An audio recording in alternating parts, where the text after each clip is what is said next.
Hi,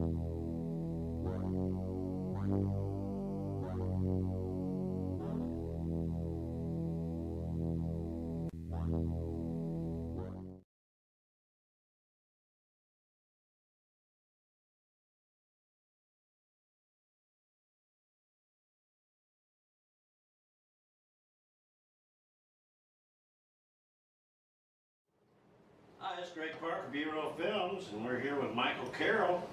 He's going to tell you his story today. How you doing, Michael? I'm doing great. I'm glad to have y'all here. Well, thank you. I'm glad to be here. Can you tell everybody why you're wearing those sunglasses? I was born with a sight problem, and Can you see anything I can see things up. They have to be really close. I can see colors and images and stuff like that. They have to be up really close to me. This has affected you since your childhood? It has. I was about 3 months old.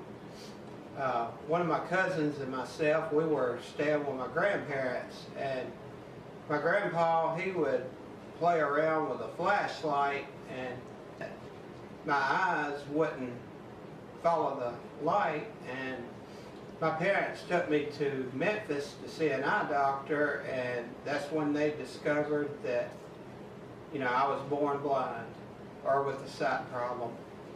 Well, I think you see very well, my friend. I don't like using the word blind because, you know, there's a lot of people that are blind in many ways. That's true. That's true, especially in the heart. Exactly.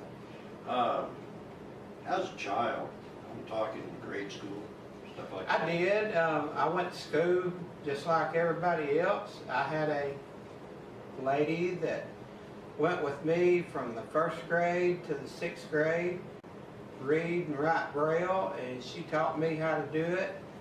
It took me about 6 months to learn it. I was in the 1st grade. And, was that difficult? not really. Once I got the hang of it, but one thing about her, I always had to make sure I had my homework done because, like I said, she could look at it. She could look at it and read it. Did you ever have to go to a place where disabled people go? I think I was in about the 10th grade. I went down to Jackson to the Mississippi School for the Blind. Have anybody tease you?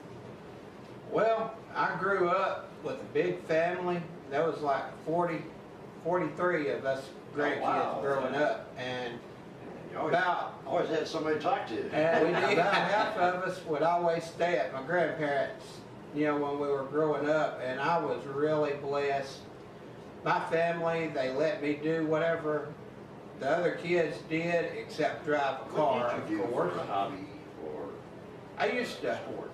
I always loved to go hunting and fishing. I always told everybody that, you know, get me out in the woods, I'll shoot at anything that moves. If I hear it move, I had a Marine sergeant. You know how they always start calling you when you get ready to graduate. Right. And he kept calling and calling, and one day he called, and I was like, I'm gonna have some fun out of this old boy. And I told him, he set up the time to come out and talk to me, and I told him, I said, there's one thing that you ought to know about me. I said, I'm blind as a bat, and I'll shoot at anything that moves. And he said, well, Mr. Carroll, he said, Mr. Carroll, we don't need you. But, you know, I've always been able to pretty much joke about my disability as I see If you it. don't have a sense of humor with your disability, then you've got a problem. That's right. You know, growing up teenager, now me being disabled myself, it's hard to find a companion. I've been married before. I had planned on going Do you to... have any children? No, sir. Okay. I come in from church one night and she was gone, and all of her clothes were gone, and Oh, wow.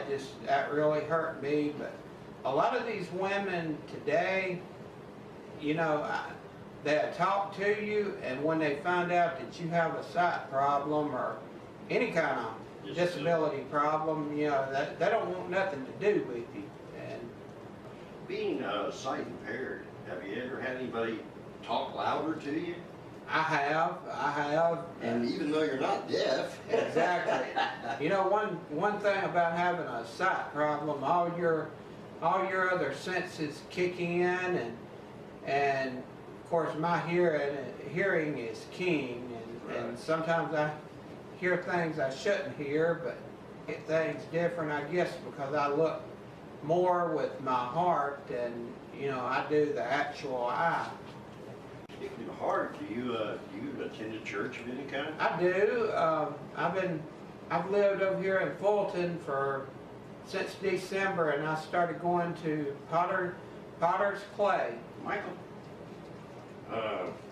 can you show the folks what you're talking about? Do you feel uncomfortable with your glasses off?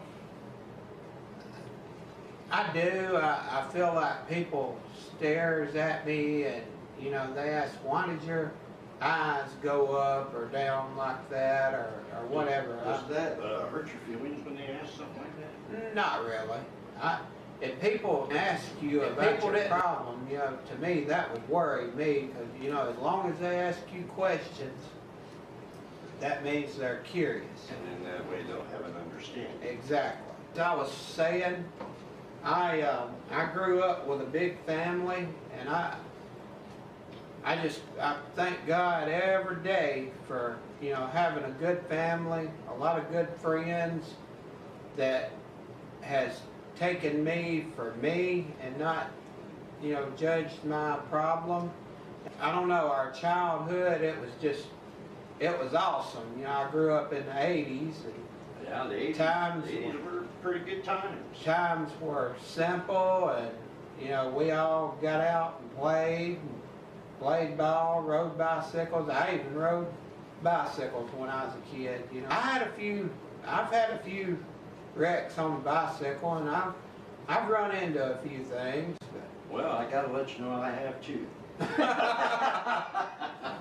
Last 20 years, you know, I've had a lot of obstacles to face, and I faced them. And did you beat that battle?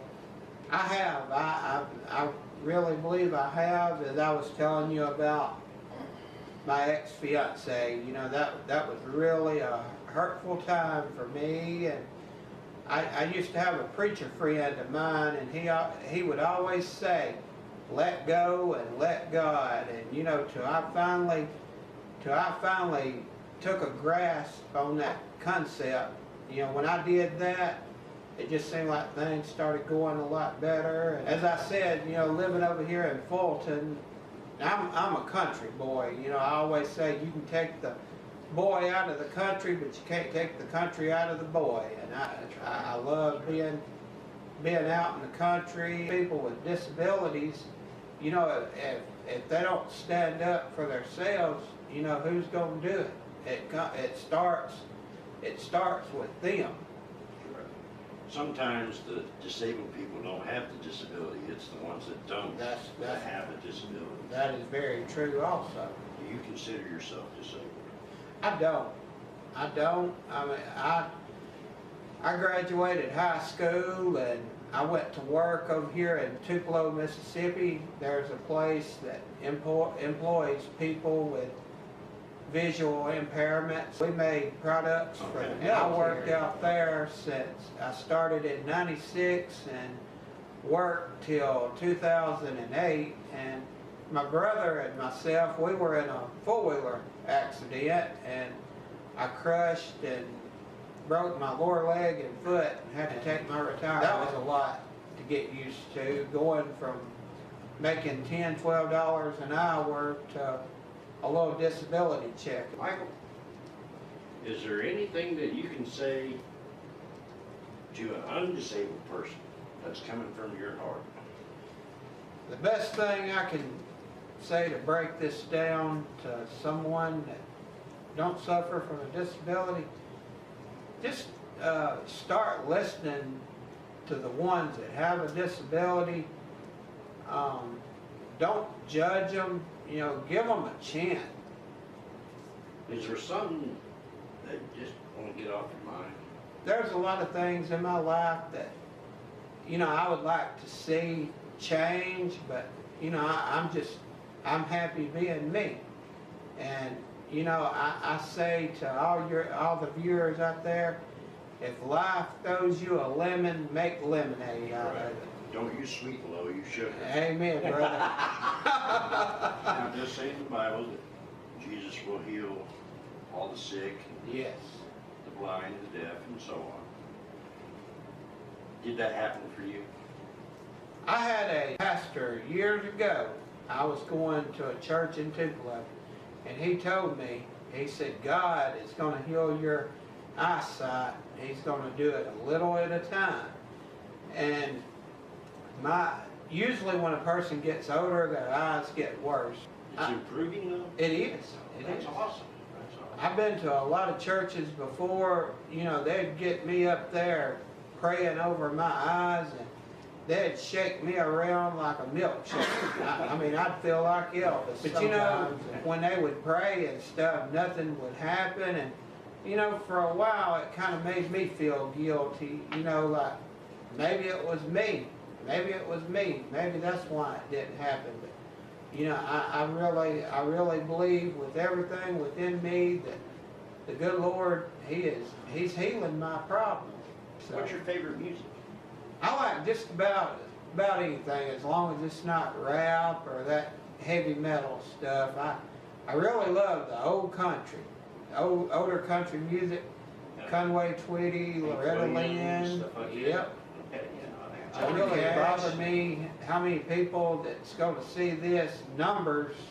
I'm not worried about the numbers. If it can just reach one person out there, you know, I feel like that, you know, our job was done really well. And I agree with you. Michael, you got something to tell them people out there? I like to tell everyone, disable the label. You know, people with disabilities, they have a voice. It's time for them to stand up and make their voice known and heard. And it's also time for the non-disabled people to listen to what they have to say.